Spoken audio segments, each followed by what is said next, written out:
السلام علیکم بچوں، آج ہے تاریخ کا پیریڈ۔ تاریخ کے ہم نے 11 سبق کمپلیٹ کر چکے ہیں۔ آج ہم پڑھیں گے 12واں سبق، جس کا نام ہے سامراج کی پیش قدمی۔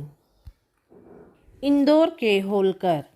اندور کے ملہار راؤ ہولکر اقتدار کے بانی تھے۔ انہوں نے طویل عرصے تک مراٹھا حکومت کی خدمت کی۔ وہ گوریلا جنگ کے ماہر تھے۔ باجی راؤ اول اور نانا صاحب پیشوا کے دور میں انہوں نے شمالی بھارت میں بہادری کے جوہر دکھائے تھے۔ مالوا اور راجپوتانہ میں مراٹھوں کی بالادستی قائم کرنے میں ان کا اہم کردار تھا۔ پانی پت کی جنگ کے بعد شمالی بھارت میں مراٹھوں کی شان و شوکت کو دوبارہ جلا بخشنے میں انہوں نے مادھو راؤ پیشوا کی بہت مدد کی تھی۔ اہلیہ بائی ملہار راؤ کے بیٹے کھنڈے راؤ کی بیوی تھی۔ کمبھری کی لڑائی میں کھنڈے راؤ کی موت واقع ہو گئی۔ کچھ عرصے بعد ملہار راؤ کا بھی انتقال ہو گیا۔ اس کے بعد اندور کے انتظام حکومت کی ذمہ داری اہلیہ بائی کے ہاتھوں میں آ گئی۔ وہ ایک بہترین سفارت اور عمدہ منتظم تھی۔ انہوں نے نئے قانون بنا کر لگان اور محصول کی وصولیابی جیسے معاملات درست کیے۔ انہوں نے غیر مزروعہ زمینوں کو زیر کاشت لانے، کسانوں کے لیے کنویں کھدوانے، تالاب کی تعمیر اور صنعت و حرفت کا ارتقاء کے لیے بڑی کوشش کی۔ بھارت کی چاروں سمتوں میں واقع اہم مذہبی مقامات پر انہوں نے مندر، گھاٹ، خانقاہیں، دھرم شالائیں، پانی سبیلیں بنوائیں۔ ملک کے ثقافتی اتحاد کے لیے ان کی کوشش بہت اہم تھی۔ وہ خود لوگوں کے معاملات کے فیصلے کرتی تھی۔ وہ سخی تھی اور کتابوں سے محبت کرتی تھی۔ انہوں نے مسلسل 28 برس تک بڑے استحکام کے ساتھ حکومت کر کے شمالی بھارت میں مراٹھا اقتدار کی قد کو بلند کیا۔ ریاست میں امن و امان اور نظم و ضبط قائم کر کے رعایا کو خوشحال بنایا۔ مراٹھا شاہی کے زوال کے زمانے میں یشونت راؤ ہولکر نے حکومت بچانے کی کوشش کی۔ ناگپور کے بھوسلے۔ ناگپور کے بھوسلے خاندان کے پرسوجی بھوسلے کو شاہو مہاراج کے زمانے میں برار اور گوندون کے علاقے بطور جاگیر عطا کیے گئے تھے۔ ناگپور کے بھوسلے خاندان کے رگھوجی راؤ نہایت اہل باصلاحیت اور بہادر شخص تھے۔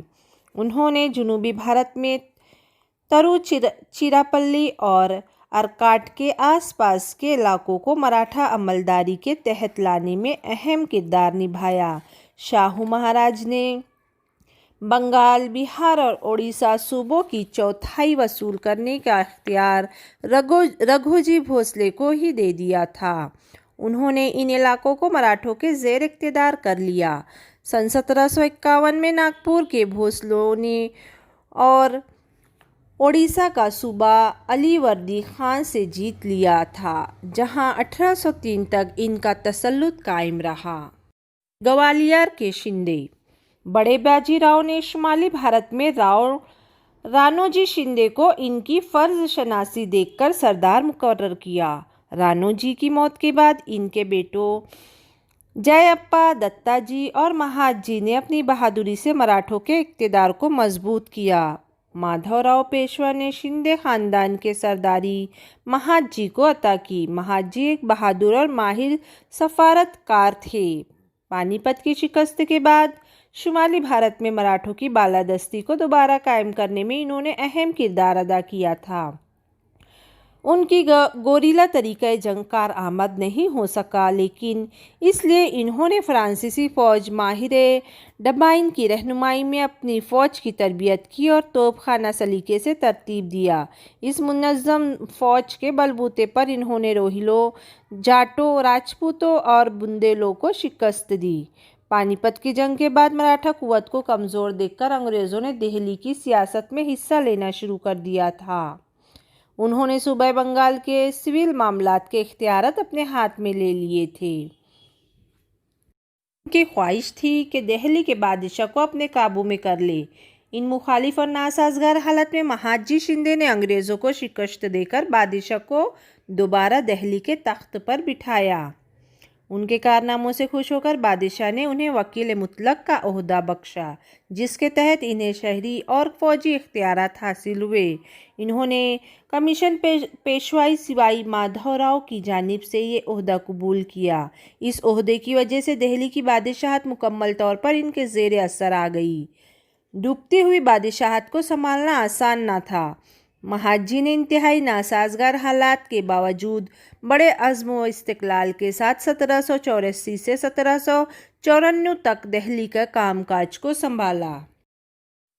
مادھو راؤ پیشوا کی موت کے بعد مراٹھوں کی حکومت میں ابتری پھیل گئی تھی۔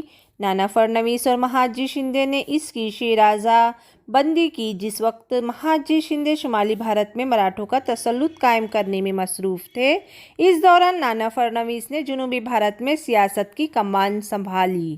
اس کام میں پنوردھن، ہری پنت پھڑکے راستے جیسے سرداروں نے ان کی مدد کی، جس کی وجہ سے جنوبی بھارت میں مراٹھوں کا تسلط قائم ہوا۔ اندور کے ہولکر، ناگپور کے بھوسلے، گوالیار کے شندے اور گائیکواڑ نے اپنی شجاعت، قیادت اور صلاحیت جیسے اوصاف کے ذریعے مراٹھا اقتدار کو وقار عطا کیا۔ مراٹھا اقتدار کے آخری مرحلے میں یہ لوگ ریڑھ کی ہڈی ثابت ہوئے۔ شمالی اور جنوبی بھارت میں مراٹھوں کی حکومت قائم کرنے میں مراٹھا سرداروں کو کامیابی حاصل ہوئی۔ مہادجی شندے اور نانا فرنویس کی موت کے بعد مراٹھا اقتدار کے زوال کا آغاز ہو گیا۔